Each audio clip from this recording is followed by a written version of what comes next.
Hey everybody, how's it going? Welcome back to part number 4, I think, part number 4, and hopefully a final part, the final piece of the puzzle of mounting my little S2 carburetor on my XV500. Today I'm hoping it's rather a simple task of creating a bracket, basically a backing plate to this piece which mounts onto the engine part. Well, the contraption, the T-joint are made for mounting my carb, so I need to create a bracket. I'm going to use 3mm mild steel, cut a couple of holes, cut it to the right size, right shape, and hopefully weld it on the back of that pipe. If everything goes well, I'm hoping to make a semi-decent job out of it. Again guys, wish me luck. Thank you very much.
Right guys, many lifetimes later, this fucking thing is finished.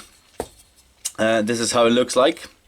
There you go, slightly flanged top, you know, expanded the pipe slightly so it gets better radius, sucking hopefully the petrol and air mixture here and distribute it to each cylinder. Hopefully that will do the job just fine. I've got a set of gaskets cut by hand, set of 2 for each engine block. It's gonna be one in between and then one over here between the engine as well. I use this stuff and not the cornflakes box because this stuff is heat resistant, it's petrol proof, well, resistant and oil resistant as well, where cardboard from the cornflakes is not. So I use this thing.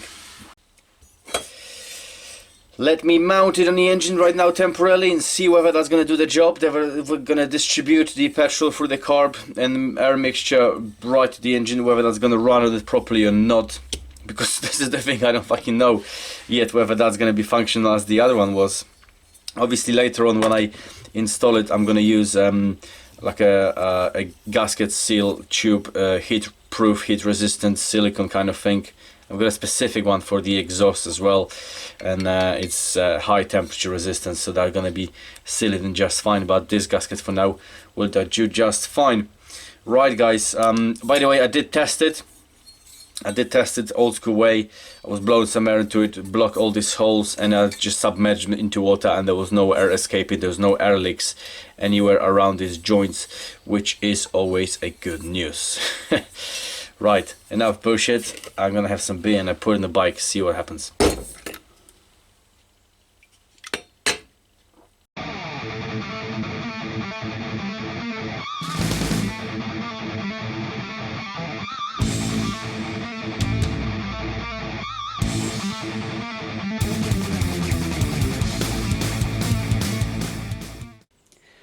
There it is, mounted. And I absolutely love how ridiculous this looks like. Fucking amazing, I love it. It's so quirky and it's so odd and it's so completely different than anything else I ever seen. That is just mad. Let's just pray it's gonna work now. But if you think this looks weird, wait for that.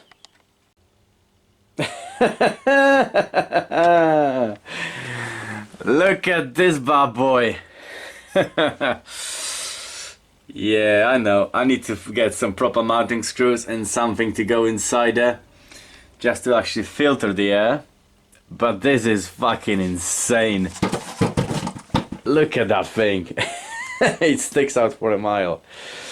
It doesn't stick out any further than a foot peg, which is the furthest point on the bike, but it sticks out more than the handlebars. Well, actually not more, it's near enough the same. This thing is fucking mad, it really is. Right, let me fill this bowl with petrol, reconnect the battery, and see if this baby will start again.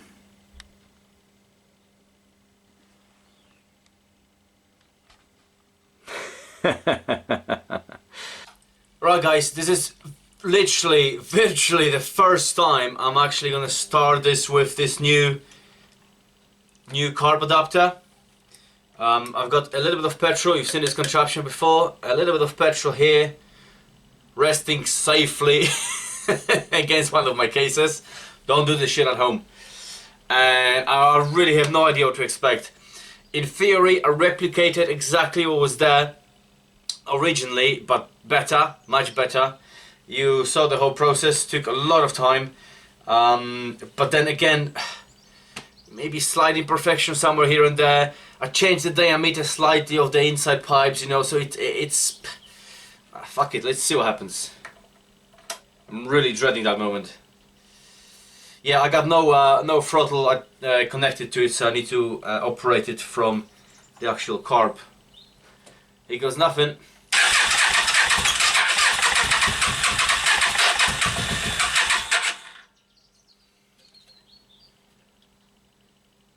Okay, again.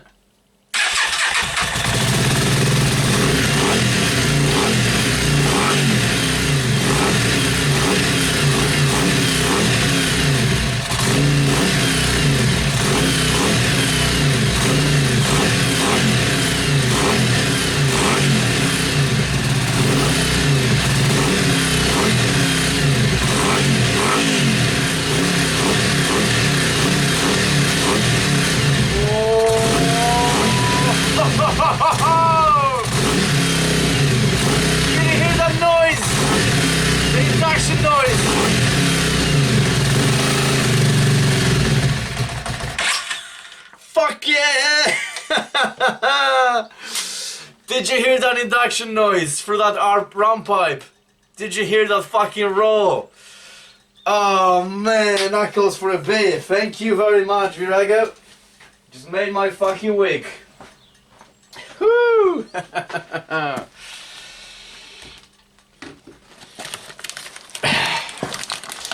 Have a beer with me, guys, will ya? I know I'm laughing like a little baby now, but boom. Cheers, everybody.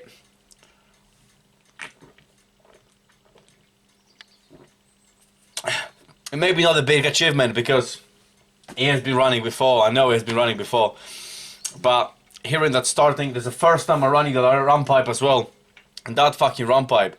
Did you hear that induction noise? It's like a Rottweiler raw. It's fucking amazing. I love it. And if anything, I actually think the response, the throttle response, well, my finger at the moment because I'm operating the throttle by the finger, but I actually think it's sharper. It's sharper, it's better than it was before. The previous setup was flimsy as fuck. You saw the carb was mounting, rubber mounted there, rubber mounted here, fucked about with Jubilee clips and fucking loads of silicone and everything else. So it was very flimsy. We actually put a spring on the back to keep it upright because it was so heavy it was dropping down. But with this setup, it's not only solid, it actually looks alright. But the throttle response, I think, is sharper. Maybe it's because I put the ram pipe on it. It gets actually accelerated there. But when it's sucking out there, that induction noise, oh, it's fucking orgasmic. From where I'm standing anyway. I'll put some more petrol in a minute and I'll let you hear it. But yeah, I'm well happy with that. Well happy. Cheers.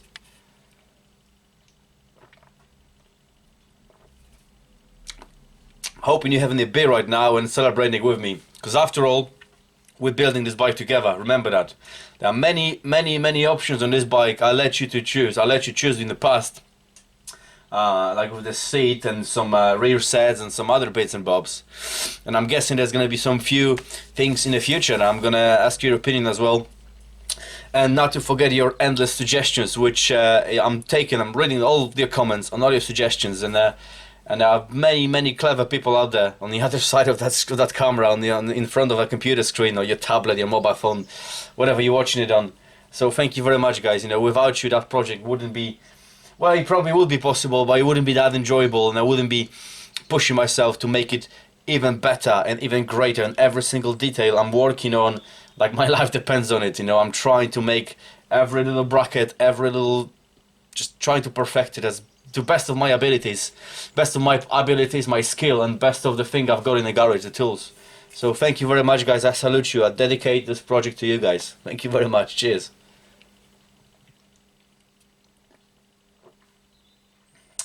Let's listen to it again, shall we? Right, guys, I put you over here closer to the my ram pipe, so maybe you can the camera can pick up better the induction noise, because it's fucking orgasmic. Right, let's see if it starts again.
Right guys, so we're up and running with that thing, and I could not be happier about it. It looks absolutely insane, and it sounds the bollocks as well, which is all the good things I want from a bike. Yes, I'm guessing carb will need additional setup right now. I'm going to put it back together, take it outside on a decent day, and play with the air to fuel mixture, adjust that right. Yes, it has been rejetted. It's got a needle from a Mini 900, which is more suitable for the bike than the AMG 1600. So it has been rejected. It runs the best as it can run on this carburetor. I believe it runs better than original ones. You may agree or disagree. That's not the point. I wanted to make this run, and I kind of succeeded to a certain extent. Adjustments needed, yes, but that's hopefully small steps, and after the experience I had with this carb in the past, I'm hoping I'll be able to do it all by myself. Time will tell. If there's any SU experts over there behind the camera, drop me a comment, and any suggestions are very, very welcome. And I think that's gonna be it for today. It's mounted. The project is nearly completed. I've got very, very few minor modifications I need to do to a couple of small bits and bobs I discovered over the course of time. Nothing interesting, you know, tiny little details, you know, filed here, sanded there, just to make it to a little bit better, a little bit more functional. And what is the next step? I think next step, after I'm happy it's how it's running, because I still need to take it for a run again. We start tearing it down. Yes, for paint mostly, but I need to do some work on the engine. Very small bits on the engine, like changing some gaskets, changing some bolts, obviously changing all the fluids. Most of structural work been done, brakes been done, wheel bearings been done, forks been done, headstocks, bearings, that's been done. Some work on the back, some work on the exhaust. Nothing major, but though these small things, they take the most time. So yeah, we're nowhere near finished with this baby. You know, it's nowhere near finished. Don't worry, I ain't going nowhere. Still plenty videos to come from this, as well as the VMAX. I got most of the parts for the VMAX right now, so I'm gonna start working on that and anything else in between that you can throw at me. So that's it guys, thank you very much for your continuous support, very much appreciated. Rock hard, drink beer. Yeah, and I'll see you very soon.